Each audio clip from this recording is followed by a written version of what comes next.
Friends, welcome back to my YouTube channel. ಇವತ್ತಿನ ವಿಷಯ ಏನಪ್ಪ ಅಂದರೆ, ಬ್ರೊಕೊಲಿನ ಯಾವ ರೀತಿ ಕಟಿಂಗ್ ಮಾಡಬೇಕು ಮತ್ತು ಯಾವ ರೀತಿ ಪ್ಯಾಕಿಂಗ್ ಮಾಡಬೇಕು ವಿಡಿಯೋದಲ್ಲಿ ಕಂಪ್ಲೀಟಾಗಿ ತಿಳಿಸ್ಕೊಡೋಕ್ಕೆ ಟ್ರೈ ಮಾಡ್ತೀನಿ. ಹಾಗೆ ಇನ್ನೂ ಯಾರು ನನ್ನ ಯೂಟ್ಯೂಬ್ ಚಾನಲ್ನ ಸಬ್ಸ್ಕ್ರೈಬ್ ಮಾಡ್ಕೊಂಡಿಲ್ಲ, ದಯವಿಟ್ಟು ಹೋಗಿ ಸಬ್ಸ್ಕ್ರೈಬ್ ಮಾಡ್ಕೊಳ್ಳಿ ಅಂತ ಹೇಳ್ತಾ ಈ ವಿಡಿಯೋನ ಸ್ಟಾರ್ಟ್ ಮಾಡೋಣ ಬನ್ನಿ.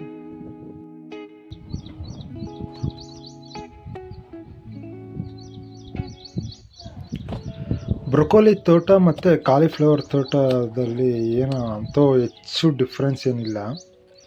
ಕಾಲಿಫ್ಲವರು ವೈಟ್ ಬರುತ್ತೆ, ಬ್ರೊಕೊಲಿ ಬಂದು ಬ್ಲ್ಯಾಕ್ ಗ್ರೀನ್ ಕಲರಲ್ಲಿ ಬರುತ್ತೆ. ಇದು ಕಟಿಂಗ್ಗೆ ಬಂದಿದೆ ಅಂತ ಗೊತ್ತಾದ ಮೇಲೆ ಇದು ಒಂದಕ್ಕೆ ತಾನೇ ಕಟಿಂಗ್ ಬರೋದಿಲ್ಲ. ಅಂದರೆ ಈಗ ಕಟಿಂಗ್ ಸ್ಟಾರ್ಟ್ ಆಗಿದೆ ಅಂದರೆ ತೋಟ ಎಲ್ಲ ಕಟಿಂಗ್ ಬಂದಿರಲ್ಲ. ಒಂದು ಚಿಕ್ಕದಿರುತ್ತೆ, ಇನ್ನು ಸ್ವಲ್ಪ ದೊಡ್ಡದಿರುತ್ತೆ, ಅದು ಇನ್ನೂ ಸ್ವಲ್ಪ ದೊಡ್ಡದಿರುತ್ತೆ. ಆ ಥರ ಡಿಫ್ರೆಂಟ್ ಸೈಜಲ್ಲಿ ಬಂದಿರುತ್ತೆ. ನಾವು ಮಾರ್ಕೆಟ್ಗೆ ಯಾವುದಾಗುತ್ತೋ ಅದನ್ನು ನೋಡಿಕೊಂಡು ತೋಟ ಎಲ್ಲ ಓಡಾಡಿಕೊಂಡು ಕಟ್ ಮಾಡ್ಕೊಬೇಕಾಗುತ್ತೆ. ಮಾರ್ಕೆಟಿಗೆ ಯಾವ್ದು ಸೂಟಬಲ್ ಆಗಿದೆ ಆ ಥರ ಫ್ಲವರ್ಸ್ ಮಾತ್ರ ನಾವು ಬ್ರೊಕೊಲಿ ಫ್ಲವರ್ಸ್ನ ಕಟ್ ಮಾಡಿಕೊಂಡು ತೋಟದಲ್ಲೇ ಉಡ್ಡೆ ಹಾಕ್ಕೊಂಡು ಹೋಗಬೇಕಾಗುತ್ತೆ. ಯಾಕೆ ಅಂದರೆ ನಾವು ಅದನ್ನು ಒಂದಕ್ಕಿಂತ ಫುಲ್ ಕಟ್ ಮಾಡಿ ಇಟ್ಬಿಟ್ಟು ನೆಕ್ಸ್ಟ್ ಲಾಸ್ಟಲ್ಲಿ ಅದನ್ನು ಒಂದು ಸೈಡ್ಗೆ ತೊಗೊಂಡೋಗ್ಬೇಕಾಗುತ್ತೆ. ಹಾಗಾಗಿ ಅದು ಫುಲ್ಲು ಎಲ್ಲ ತೋಟ ಎಲ್ಲ ಬಂದಿದ್ದರೆ ಒಂದಕ್ಕಿಂತ ಕ್ಲೀನಾಗಿ ಕಟ್ ಮಾಡ್ಕೊಂಡು ಎತ್ಕೊಂಡು ಹೋಗೋದಾಗಿತ್ತು. ಆದರೆ ಇದು ನಾವು ಹುಡುಕ್ಬೇಕು, ಯಾವುದು ಮಾರ್ಕೆಟ್ಗೆ ಆಗುತ್ತೆ ಯಾವ್ದು ಮಾರ್ಕೆಟ್ಗೆ ಆಗಲ್ಲ ಅಂತ ಹುಡುಕ್ತಾ ಹೋಗೋದ್ರಿಂದ ನಾವು ಕಣ್ಣಿಗೆ ಕಾಣಿಸಿದ್ದನ್ನು ಫ್ಲವರ್ನ ಕಟ್ ಮಾಡಿಕೊಂಡು ಅಲ್ಲೇ ಒಂದು ಹತ್ರ ಉಡ್ಡೆ ಹಾಕ್ಕೊಂಡು ತೋಟದಲ್ಲಿ ಹೋಗ್ತಾ ಇರ್ತೀವಿ.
ಮತ್ತು ಈ ಫ್ಲವರಲ್ಲಿ ನಾವು ಹೆಚ್ಚಾಗಿ ಲೀವ್ಸ್ ಇಡೋಂಗಿಲ್ಲ.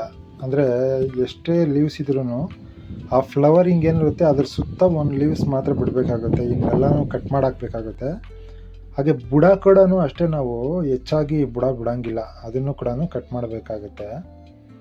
ನೋಡ್ತಾ ಇದ್ರಲ್ವ ಈ ಥರ.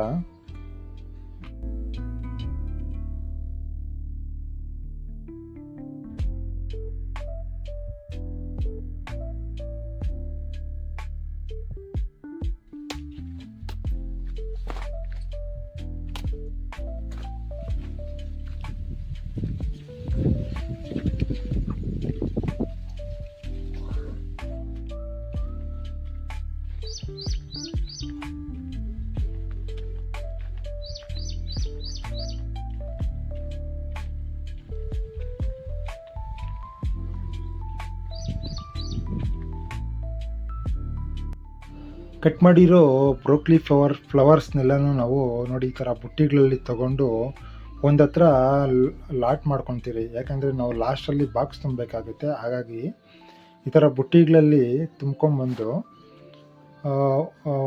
ಒಂದು ಹತ್ರ ಲಾಟ್ ಹಾಕ್ಕೊಳ್ತೀರಿ ನಾವು ಇದನ್ನು.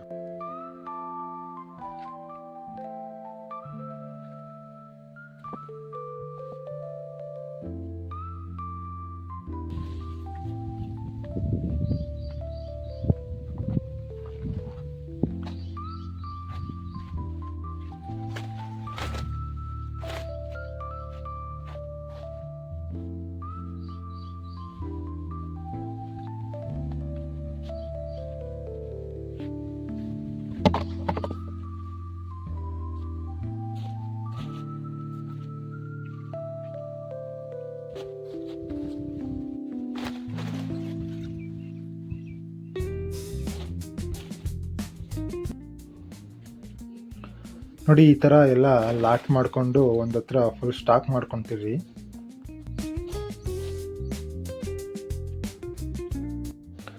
ಬ್ರೊಕೊಲಿ ಫ್ಲವರ್ನೆಲ್ಲ ಸ್ಟಾಕ್ ಮಾಡಿದ್ದಾದಮೇಲೆ ನೋಡಿ ಈ ಥರ ಕರ್ಟನ್ಸು, ಇದು ಒಂದು ಕರ್ಟನ್ ಬಂದು ನಮಗೆ 90 ರುಪೀಸ್ ಬೀಳುತ್ತೆ, ಅಂದರೆ 90 ರೂಪಾಯಿ ಬೀಳುತ್ತೆ ಒಂದು ಕರ್ಟನ್ನು, ಸ್ವಲ್ಪ ಕಾಸ್ಟ್ಲಿನೇ ಬೀಳುತ್ತೆ.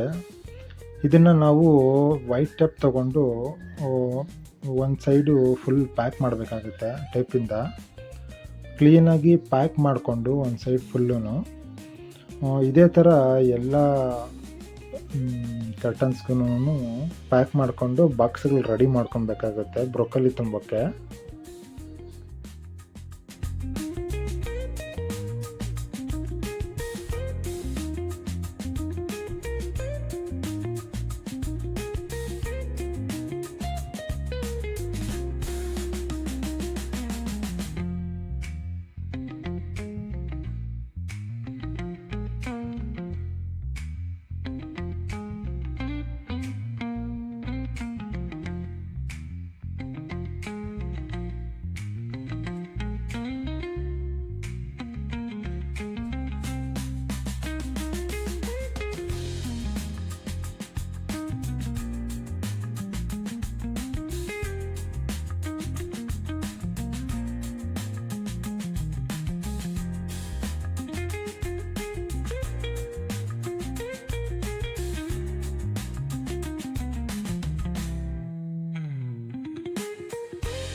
ಏನು ಲಾಟ್ ಹಾಕಿರ್ತೀರಿ ಬ್ರೊಕೊಲಿ ಫ್ಲವರ್ನ, ಅದನ್ನು ಲಾಟಿಂದ ತಗೊಂಡು ಬಾಕ್ಸ್ಗಳಿಗೆ ನೋಡಿ ಈ ಥರ ಬಾಕ್ಸ್ಗಳಿಗೆ ಜೋಡಿಸ್ತಾ ಹೋಗ್ಬೇಕಾಗತ್ತೆ.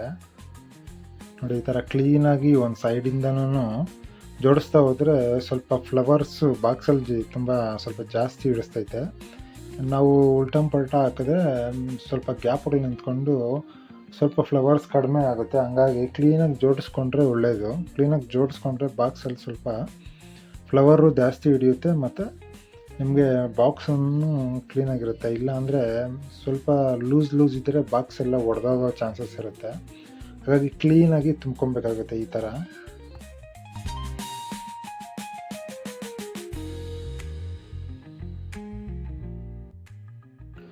ನಾವು ಇದನ್ನು ಮೆಡ್ರಾಸ್ ಮಾರ್ಕೆಟ್ಗೆ ಪ್ಯಾಕಿಂಗ್ ಮಾಡ್ತಾ ಇರೋದು. ಈ ಬೇರೆ ಝೊಮ್ಯಾಟೊ, ಸ್ವಿಗ್ಗಿ ಈ ಥರ ಕಂಪ್ನಿಗಳಲ್ಲೆಲ್ಲ ಈ ಥರ ಎಲ್ಲ ಇದು ಮಾಡಲ್ಲ. ಅವ್ರಿಗೆ ಇನ್ನೂ ಲೀವ್ಸ್ ಎಲ್ಲ ಇನ್ನೂ ಕಡಿಮೆ ಇರುತ್ತೆ ಮತ್ತು ವೆಯ್ಟು ಕೂಡ ಅವ್ರಿಗೆ ತುಂಬ ಕಡಿಮೆ ಇರಬೇಕಾಗುತ್ತೆ. 250 ಗ್ರಾಮ್ 260 ಗ್ರಾಮ್ ಇರಬೇಕಾಗಿರುತ್ತೆ ಅಷ್ಟೇ ಅವ್ರಿಗೆ ಬ್ರೊಕೊಲಿ ಫ್ಲವರು. ಮತ್ತು ಲೀವ್ಸ್ ಎಲ್ಲ ಇಷ್ಟು ಬೇಕಾಗಿರಲ್ಲ. ಇದು ಬಂದು ಮೆಡ್ರಾಸ್ಗೆ ಮೆಡ್ರಾಸ್ಗೆ ಮಾರ್ಕೆಟಿಗೆ ಈ ಥರ ನಾವು ಕಳಿಸ್ತೀವಿ. ಬಟ್ ಬೇರೆ ಕಂಪ್ನಿಗಳಿಗೆಲ್ಲ ಹಾಕಬೇಕು ಅಂದರೆ ಈ ಸೈಜು ಬೇಕಾಗಲ್ಲ.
ಬಾಕ್ಸ್ಗಳೆಲ್ಲ ಫುಲ್ ಆದಮೇಲೆ ನೋಡಿ ಈ ಥರ ಕ್ಲೀನಾಗಿ ವೈಟ್ ಟೇಪ್ ಎತ್ಕೊಂಡು ಕ್ಲೀನಾಗಿ ಟೇಪ್ ಮಾಡಬೇಕಾಗುತ್ತೆ.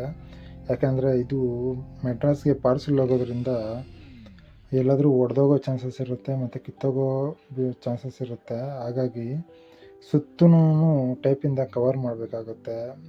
4 ಸೈಡೂ 3 ಸೈಡೂ ಟೇಪ್ ಹಾಕಿ ಸೆಂಟ್ರಲ್ಲಿ ಒಂದು ಟೇಪ್ ಹಾಕಿ ಟೈಟಾಗಿ ಏನೇ ಆದ್ರೂ ಫ್ಲವರ್ ಆಚೆ ಬರ್ದಿರೋ ಥರ ಕ್ಲೀನಾಗಿ ಪ್ಯಾಕ್ ಮಾಡಬೇಕಾಗತ್ತೆ.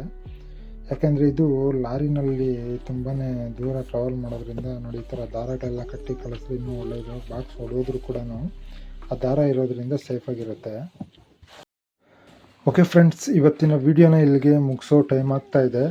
ಹಾಗೆ ಯಾರು ಇನ್ನೂ ನನ್ನ ಯೂಟ್ಯೂಬ್ ಚಾನಲ್ನ ಸಬ್ಸ್ಕ್ರೈಬ್ ಮಾಡ್ಕೊಂಡಿಲ್ಲ, ದಯವಿಟ್ಟು ಹೋಗಿ ಸಬ್ಸ್ಕ್ರೈಬ್ ಮಾಡ್ಕೊಳ್ಳಿ ಅಂತ ಹೇಳ್ತಾ ಈ ವಿಡಿಯೋನ ಇಲ್ಲಿಗೆ ಮುಗಿಸ್ತಾ ಇದ್ದೀನಿ ಫ್ರೆಂಡ್ಸ್.